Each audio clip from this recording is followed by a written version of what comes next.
ജില്ലാ വിദ്യാഭ്യാസ വകുപ്പ് എംപ്ലോയീസ് സഹകരണ സംഘത്തിന്റെ ജനറൽ ബോഡി യോഗം നടന്നു.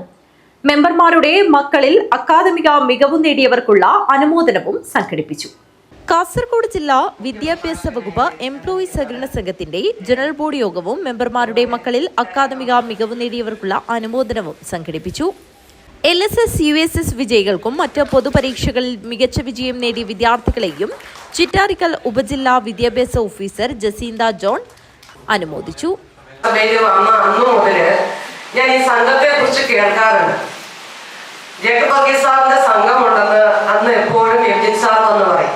2001 ശേഷം പിന്നീട് വരുന്ന എല്ലാ ജനുവരി മാസത്തിലും GSTUവിന്റെ കലണ്ടറിനോടൊപ്പം ഈ സംഘത്തിന്റെ കലണ്ടറും ഞങ്ങൾക്കൊക്കെ കിട്ടാറുണ്ട്. അപ്പൊ ഞങ്ങളുടെയൊക്കെ കാര്യങ്ങളൊക്കെ നമ്മൾ കലണ്ടറിലെല്ലാം അടയാളപ്പെടുത്തി വെക്കുമല്ലോ. അപ്പൊ ഞങ്ങളുടെയൊക്കെ വീടിന്റെ ചുമരുകളില് ഈ സംഘത്തിന്റെ കലണ്ടർ ഇങ്ങനെ തൂങ്ങാറുണ്ടായിരുന്നു. ഇപ്പൊ ഇവിടെ വന്ന് ഇത്രയും കാലം മുമ്പേ എനിക്ക് ഇതിനെക്കുറിച്ച് അറിയാമെങ്കിലും ഞാൻ ആദ്യമായിട്ടാണ് ഈ സംഘത്തിന്റെ ഒരു മീറ്റിങ്ങിന് വരുന്നത്.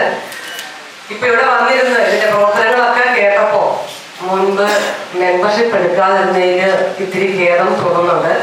എന്തായാലും ഈ മാർച്ച് മാസത്തിലെ എന്റെ സർവീസ് അവസാനിക്കുകയാണ്. അപ്പൊ എനിക്ക് ഇന്ന് ഇവിടെ വന്ന് ഇപ്പൊ ഈ വൈകിയ വേളയിലെങ്കിലും ഇവിടെ ഒന്ന് വരാനും ഈ സംഘത്തെ കുറിച്ച് കൂടുതൽ അറിയാനും നിങ്ങളെയൊക്കെ കാണാനും അവസരം തന്ന ഇതിന്റെ സംഘാടകർക്ക് ആദ്യമായി തന്നെ ഞാൻ നന്ദി പറയുകയാണ്.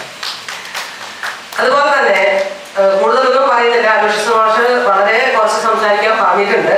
എന്തായാലും എനിക്ക് പറയാനുള്ള ഒരു കാര്യം, ബെനി സാറ് പറഞ്ഞതുപോലെ ഇവിടെ മുൻപ് SSLCക്കും +2നും ഉന്നത വിജയം കിട്ടുന്ന കുട്ടികളെയാണ് ആദരിച്ചിരുന്നതെങ്കിൽ ഇന്നിപ്പോ മാറി ചിന്തിച്ചിട്ടുണ്ട്. അതിന്റെ കാരണം പറഞ്ഞത് പുതിയ തലമുറയെ ആകർഷിക്കാനാണ്. സംഘം പ്രസിഡന്റ് അലോഷ്യസ് ജോർജ് അധ്യക്ഷത വഹിച്ചു. മുൻ പ്രസിഡന്റ് TK എവുജിൻ മുഖ്യാതിഥിയായി. മുൻ പ്രസിഡന്റുമാരായ KP മുരളീധരൻ, കുഞ്ഞിക്കണ്ണൻ കരിച്ചേരി, KPSTA ജില്ലാ സെക്രട്ടറി K ഗോപാലകൃഷ്ണൻ, സംഘം vice president PT Benny, secretary Jayan CK Venu, ഡയറക്ടർമാരായ Biju PK, Sojin George, Krishnan TS, TG Devasya, Seetha PR തുടങ്ങിയവർ സംസാരിച്ചു. News bureau, Kanhangad.